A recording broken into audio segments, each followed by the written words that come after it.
Hello and welcome to the first episode of the Listening Lounge. My name is Nick Day. I'm CEO of JGA Recruitment Group, specialist payroll and HR recruiters. Right now, there is so much noise, it can be hard to be heard. And yet we know listening is often the only thing that is really needed to help someone. So I thought tuning into the Listening Lounge could be an opportunity for everyone who listens to learn something new.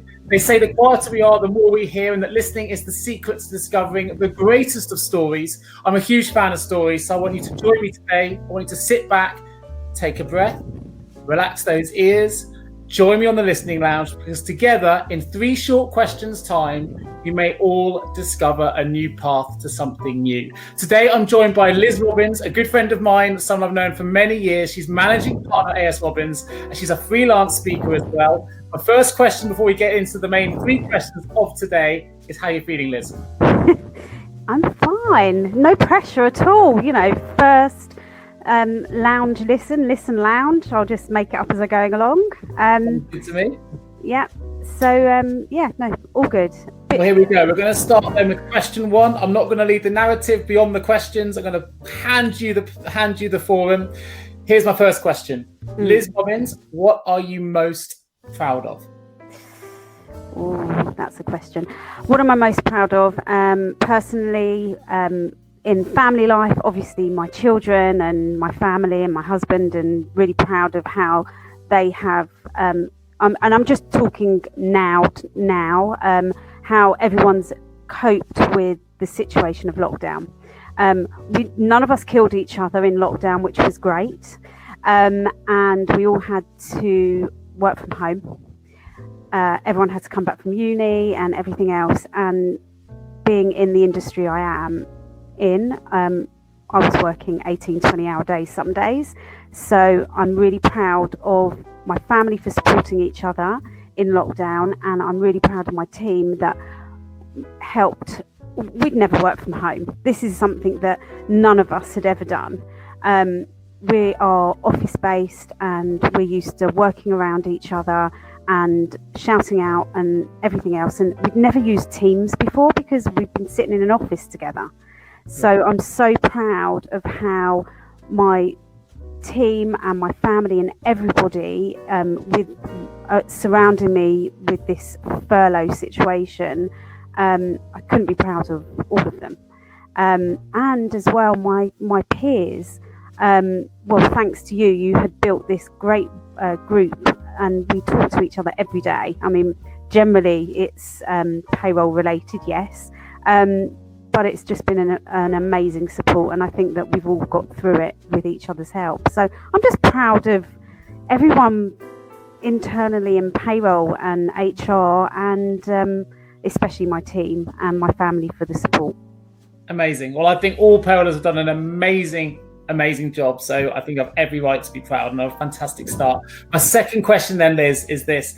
How do you maintain your team's daily motivation and inspiration despite the obstacles, despite the pushbacks and the setbacks? You mentioned CGRS and the furlough payments and all the other things you have thrown at you. How do you keep your motivation? How do you keep your team's motivation? How do you stay inspired?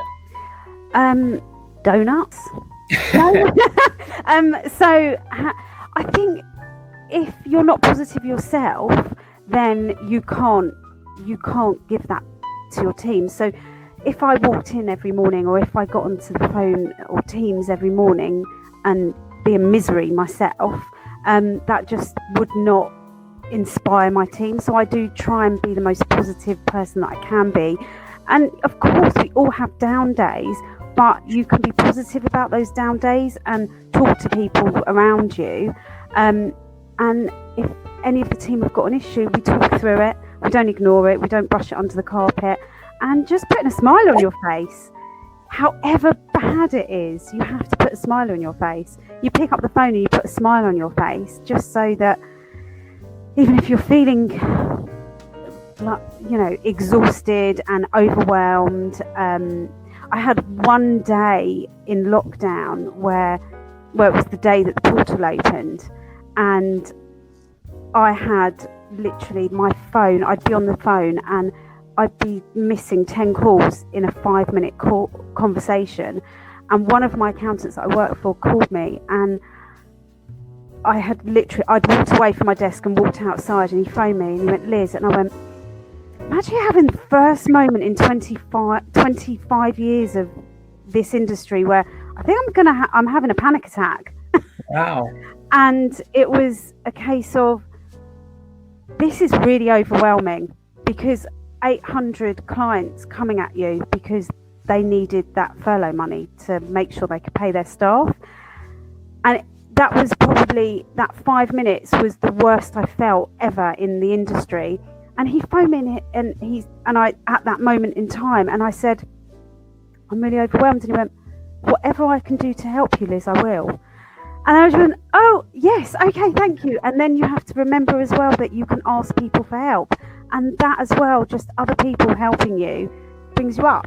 So I'm hoping that my positivity and spreading that positivity keeps my team motivated. And of course, I'll go back to my first comment of donuts always helps. Donuts always help. Fantastic. What a great story. It's amazing as well how, number one, as managing partner of a firm, it's great to show that we're all, we all feel, we all can hurt. Yeah, of course. Senior we are in our business, it can be difficult, and it's amazing how others then can help calm that. Just a couple of words, which obviously really helps you. So, brilliant story. Thank you for sharing. Third question, we're here already. Liz, I would like to ask, what is the biggest risk you've ever taken?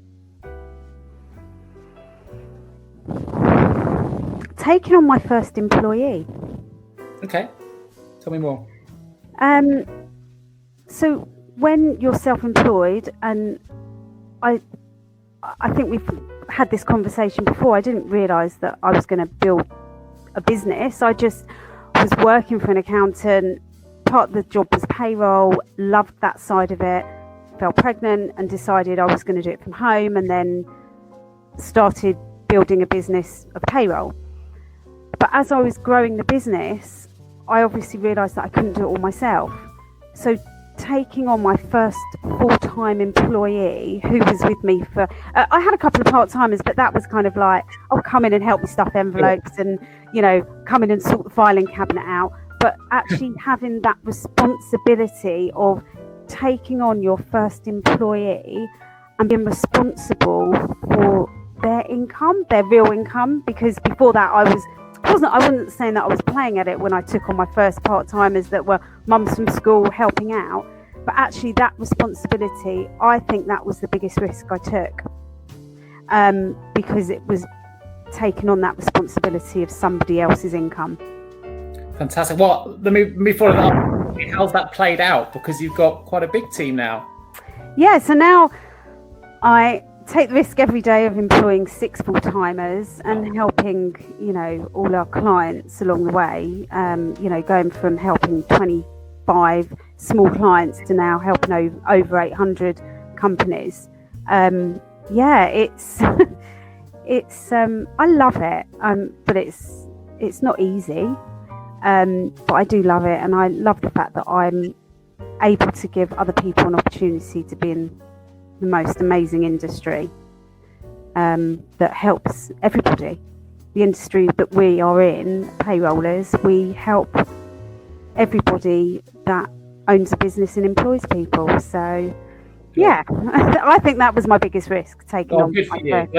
They say the hardest risk is the first step, right? The first step is the hardest to take. You took that, and now look where you are. Huge, bigger client base, team of 6 that I know adore you as a manager as well. It's been an absolute pleasure to have you on the first episode of the Listening Lounge.